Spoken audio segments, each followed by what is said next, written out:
まさに日本経済は音を立てて動き出しつつある。反省点というのは特に、ございません。7月12号，日本首相高市高调出席继承安倍晋三遗志集会，致辞称，无论受到多大批评，一个不进行挑战的国家是没有未来的。还表态希望成为安倍那样的战斗政治家。怎么说呢？急性重金属过敏的安倍桑确实战斗到了最后一刻，但四处魅力外交的造苗将能不能算政治家，我不好说。记搂智利总统滑行贴贴印尼元首给英国首相抛媚眼，邀李在明欧巴赴温泉后，7月初他还成功喜提印度欧尼酱。哎呀，这剧情让 AI 整活也算工伤的吧。大家好啊，我是鸽子区UP星辰。最近的日本可谓一片勃勃生机、万物竞发的景象，无人在意的角落，日元汇率创40年新低。防卫大臣还呼吁加强核力量，抛开禁忌。首相早苗则在上蹿下跳表演苦情戏。也是好久没给日本上贺表了，转发加点赞，这就是治国。よろしくず。正所谓早苗美人计，首相下班要拖地，纯纯当儿戏。7月19号，每日新闻最新民意调查显示，高市内阁支持率大跌10个点至41%，不支持率升至44%，首次超过支持率。同一时间，朝日电视台、时事通讯社等主流民调的支持率也掉到50%左右，甚至右翼大本营产经新闻也测出连续3个月下降。要知道去年刚上台那会儿，他的支持率可是超60%，遥遥领先呢。现在一路俯冲，马上和石破茂会师了。抽象的是，高市专门发了一篇小作文诉苦，我帮大家总结了下。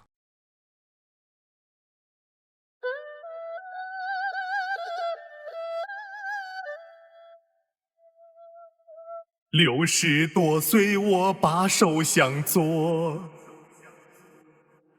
哪国的领导他有我拼搏，从日出到月落，工作对承诺，身心折磨，回家还忙家务活，经济急迫，东大海封锁，只睡3小时，谁能帮我？休假了，好不容易睡了5点多，洗碗做饭难过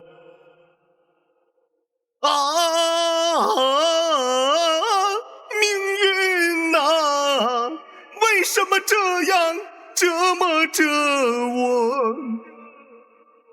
我也要选票，我也要幸福，不想要这痛苦的折磨。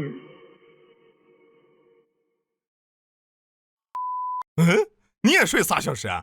高首相，我看你嘴唇有点发紫啊！大家选你啊，是让你解决国家大事的，不是想看主妇的疲惫日常。堂堂首相说自己忙家务，累死累活，约等于星辰我成天玩游戏不更新，还发动态抱怨打游戏好辛苦，属于刘备对阵曹孟德，自刎归天呐！果然，小作文评论区喜提差评如潮，难道不是因为你能力差，所以无法按时完成？能不能别找借口了？还有不少暴躁老哥劝他赶紧下台，别耽误首相工作。这么说会不会太伤早苗将了？伤你妈的头！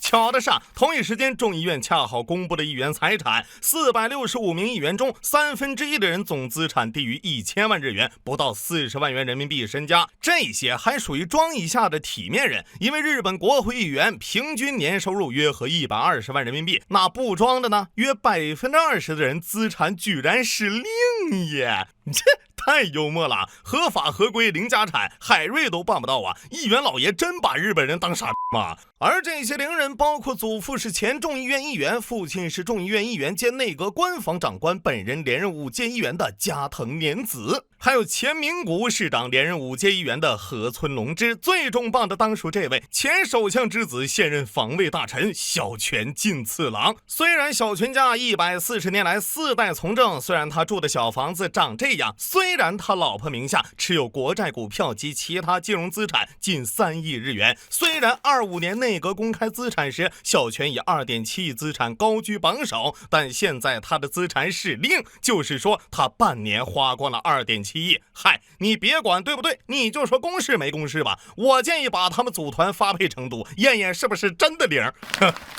正所谓油价涨茫茫，日元汇率透心凉，拒绝女天皇。弹幕里刘亦菲可能要问了，高市早苗是如何达成这样辉煌成果的呢？答：因为首相大人拉着全日本参加了拔河大赛，想用脖子拉爆房梁。首先是经济，经常看星辰的都知道啊，如今的日本属于俄乌战乱兵未休，海峡封锁断石油，东王兴风掠金欧，东大制裁西土仇。巧的是，高市经济学又送上了临门一脚，任内带领日元连破150、160等重大关口，直到7月23号，日元对美元如神风般俯冲到163。小提嘴啊，从6月跌破160，至今不到2个月。当时日本央行还怒砸11.7万亿日元试图抵抗，现在直接化身无能的丈夫弃疗了。而2020年1美元还只能兑106日元，相当于5年财富缩水35%。我已经好久没听到那个笑话了，衰不衰退我不知道，但日本留学生1个月可以赚20万日元，这可是整整1.6万元人民币。有了这1.4万人民币，每个月1.2万人民币都不知道怎么花。打开工资卡一看，价值9367，等等，我操，怎么8278了？我知道，肯定有人说，货币贬值刺激出口。刚刚财务省的报告显示，上半年日本贸易逆差超1万亿日元，连续10年逆差。现在情况是日元越跌，资本越抛，越跌越抛，越抛越跌。而作为资源进口国，汇率暴跌意味着石油、粮食、原材料以及物价全都涨，老百姓生活成本暴增。不仅如此，24号美国财政部的贝嫂子还通告日本，日元不能波动过大，要求日本央行赶紧加息，但一旦加息，出口汇率国债将集体被暴击。家人们，这是一根筋几头堵了来着。好消息是6月底日本已经启动食品消费税减税2年，但为了抑制日元贬值，高市继续呼吁用政府养老金投资救市。我最喜闻乐见的梭哈剧情要来了，大家猜猜上一个一边减税一边用养老金救市的是哪位大神？对，生菜斗士特拉斯。这是图个啥？图160吗？我有一计，请高市静听。日本不是有上万亿美债吗？把美债全部抛了，到时候美元崩了，日元不就涨回来了吗？其次，日本还缺原料、能源、稀土。年初日本专家曾有过这样一句震撼发言：中国から買えるものはよそでも買えるわけですよ。もう紹興酒とザーサイぐらいですかね。それ以外はもうよそで買えるので。结果呢？还记得今年2月的海底挖稀土故事吗？有后续了。经过足足4个月分析，7月21日，日媒郑重宣布，好消息，重磅好消息！海底泥浆成功检出中重稀土了，高达54%，芯片制造必备的乙含量29.9%，用作核反应堆控制材料的镉占4.9%，明年2月即可国产可行性评估。一时间呢，日媒可谓锣鼓喧天，鞭炮齐鸣。这里我必须帮大家回忆一下南鸟岛呢位于距东京2000公里的太平洋，稀土泥浆是从海底6000米挖出。12年东京大学就宣布了这一重大发现。18年早稻田大学评估称，在2500平方公里的海底希望区域内有1600万吨稀土，再到今年挖出泥浆花了整整14年呢。忽悠，接着忽悠，这要产业化不得出个稀土仙人呐？当然了，这不是重点，重点在于日媒这个中重稀土占54%，实在太有语言的艺术。请注意这里的占54%指的是占总稀土成分，而不是日本花了3天抽上来的50吨海泥中有54%是中重稀土。那这50吨泥浆中总稀土是多少呢？经常提炼稀土的都知道先去掉90%水分，剩下5吨泥巴，稀土含量按乐观估计的0.5%至1%算，理论上，只要日本有东大的技术，即可提炼50公斤稀土，再乘个54%，相当于含27公斤中重稀土。抛开纯度、技术和成本不谈，以日本每年2万吨的需求量，地球号只要每年365天不眠不休，挖个1200天就够用了。说实话，掩耳盗铃在这一刻真具象化了。拜托啊，获得高纯稀土的关键不是矿源，而是提炼呐。好消息是，本着自力更生的精神，7月初，日本启动了一项史无前例的计划，从废旧空调中回收稀土。所以说，旧空调怎么办呢？不好意思啊，职业病犯了，你看，大家先别嘲笑啊。这项高端技术，2010年日本就发明了，叫城市采矿，的确能回收稀土，至少比太平洋底挖泥巴靠谱。也就只有回收成本高、纯度低，日本每年需2万吨，而一台旧空调可回收多达数克，旧空调数量还有限，等几个小问题而已。好了，现在可以笑了。小泉，你认为我们的稀土战略是什么？炼出稀土？不是为了让人们认为我们能炼出来，让中国人？什么中国人？是日本人。中国人知道不可能。可能有人要说了，盟友呢？救救啊！阿美态度是与我无关。Well, Japan and China have gotten in a skirmish over some remarks that the Japanese Prime Minister made.So the U.S. is immune from that. 至于欧洲，自从东大管制后，欧洲稀土价格暴涨8倍，狠狠赚钱。当然了，如果说盟友一点忙不帮也不对，石油啊还是靠盟友解决的，从哪儿进口呢？美国。美一开打后，国务卿卢比奥称，美国将尽一切所能帮助日本。我不小心查了下，仅6月日本从美国进口的石油量较去年同期只增了5.6倍，进口额3358亿日元，却同比大增10倍。你别问我赚了多少，你就说帮没帮嘛。好在高市还有后手，准备投入3.1万亿日元，到2030年代实现核聚变发电，届时一克燃料即可产生8吨石油的巨大能量，比前任首相规划的2050年实现次世代核聚变发电显著提前。怎么说呢啊？当年摩拳擦掌说2020年登月的也是日本，现在还有不到5年要实现核聚变发电，弹幕认为能成的扣1，成不了的扣2。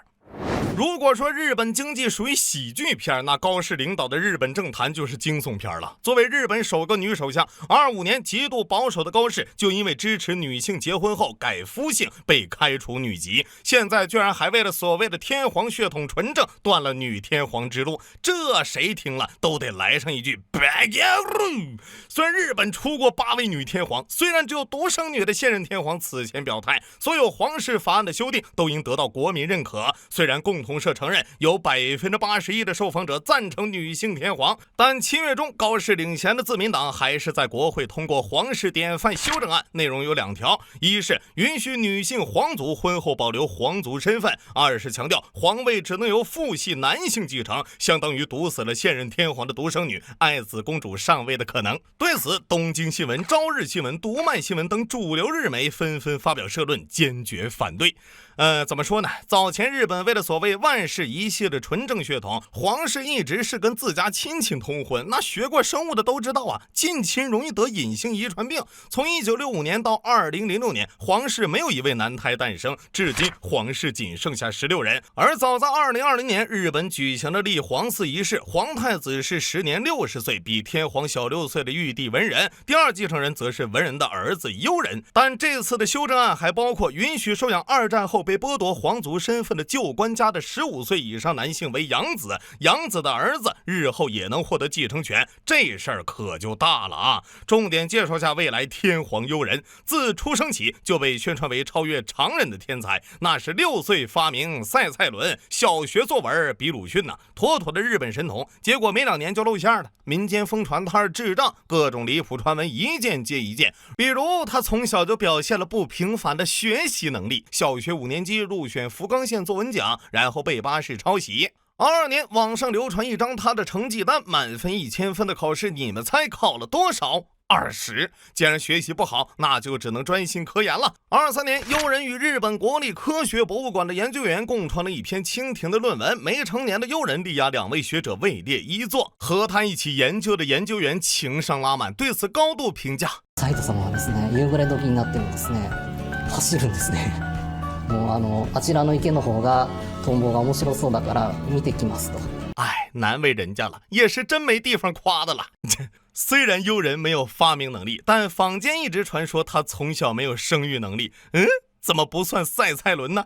本来啊，这还只是传说，因为他是高陵士官产物。如今在选定储君的前提下，高氏火急火燎出台养子条款，加上皇室子嗣凋零，不得不让人怀疑悠人是不是真没法生啊？再小提嘴啊，现在能被收为养子的旧官家男性，跟现任德仁天皇的共同祖先要追溯到600年前，只怕血缘关系还没有马保国和马克龙近呢。据传麻生与旧官家关系匪浅，这无异于吃天皇绝户啊！建议德仁天皇发布讨贼檄文，尊王讨奸，天诛国贼。此处我有一联，上联能源难，经济期，汇率今朝创新低；下联近亲传，宗室寿，天皇难道要绝后？虽然制裁步步加码，汇率天天破发，能源处境尴尬，天皇等同结扎，但是只要首相保持对华强硬，一切都会好起来的。怎么强硬呢？自由开放印太，跟谁开放呢？印度。小提嘴啊，自由开放印太计划起源于2016年，由心胸开阔的安倍提出。到如今，董王2次上台，这玩意儿在他眼里啊，完全是王炸美利坚，带废物日印澳，浪费时间，属于是3个屎壳郎臭死诸葛亮。去年开始，董王直接拒绝参加美日澳印4方对话。今年6月，美国印太司令部更是恢复为太平洋司令部。现在高市接过大旗，7月初，他高调访问印度，与莫迪达成了一系列协议，包括未来10年呢，日本投资印度10万亿日元。我只想说一句，董王你看见了吗？白花花的银子宁愿投给三哥，也不投给大美利坚呐。还有引进5万印度人，填补劳动力缺口。看来印麻大和辛格坡是后继有人了。双方还准备在牛粪事业大干一场。日本要在印度建设1000座以发酵牛粪为原料的生物燃气工厂，用作车用压缩天然气的燃料，进而与东大的新能源汽车竞争中弯道超车。今年3月，日本铃木在印度开设的2家沼气工厂正式开业，每日可处理100吨牛粪，生产1.5吨沼气，可供850辆汽车行驶足足1天。不仅如此啊，印度承诺2030年代引进日本的意识系新干线列车，日本则答应帮三哥2027年部分开通首条高铁。介绍下，这条被视为日印合作旗舰项目的首条高铁孟买至艾哈迈达巴德线也是安倍2015年签的。为了从东大手里抢下项目，日本提供80亿美元贷款资金，还把1%的年息破例降到0.1%，30年偿还期延到50年，约等于白送啊！但作为神秘的东方大国的印度，天上掉馅饼都没用，你还得一起掉下来小碗酱油、葱姜蒜。在经历征地受阻、造价飙升、疫情影响、日印互撕等风波后，原定2023年竣工的节点一延再延，成本从1.08万亿卢比涨到1.98万亿。更离谱的是，2024年日本以停产为由，要求印度原定引进的E5系列车得加钱。三哥果断宣布求购法国制造和印度国产。更离谱的是，这次高市访问刚走，7月15日曾参与印度新干线谈判的日本前法务大臣木原，用近乎骂街的语气公开大骂印度不守承诺，只顾自身利益。因为2025年印度已经对高铁信号通信系统招标，明确将日本排除在外，采用欧洲信号系统，而新干线与欧洲信号系统无法兼容。所谓的2030年采购意识列车又是画饼白嫖。这一下印度花日本的钱，又买车又修路，日本成了殿前扶贫的包工头啊！对了，这俩还要实现日元与卢比直接结算，到底是道德的沦丧，还是人性的扭曲，亦或是日本看上印度的利息？都不是，是印度哥看上了美丽的日本妹妹。高市在莫迪的旁边无比深情，这就是成语高深莫测的来源。与老资历安倍相比啊，高市早苗更加大胆。经济上，6月高市内阁公布了一份到2040年投资370万亿日元的草案，试图大力出奇迹，直接大撒币。国防上呢，继改组自卫队后，18号防卫大臣小泉声称，为加强防卫能力，有必要讨论核武器。随后，日本还宣布设立国家情报局，时间就定在7月31日，由首相亲自担任主席，被广泛质疑是复活特高科。当历史走到21世纪20年代，全球经济低迷，地区纷争不断，国际局势动荡不安，日本转移矛盾的办法还是那老一套，外交上全怪东大，内政上准备梭哈，精神上折磨天皇。人天皇也是有话说呀，难不成日本沦落至此，全怪朕的鸡鸡？如今面临东大制裁，美国甩手，高市早苗还能整出什么狠活呢？后续我们还得看后续啊！我是星辰，我们下期再见。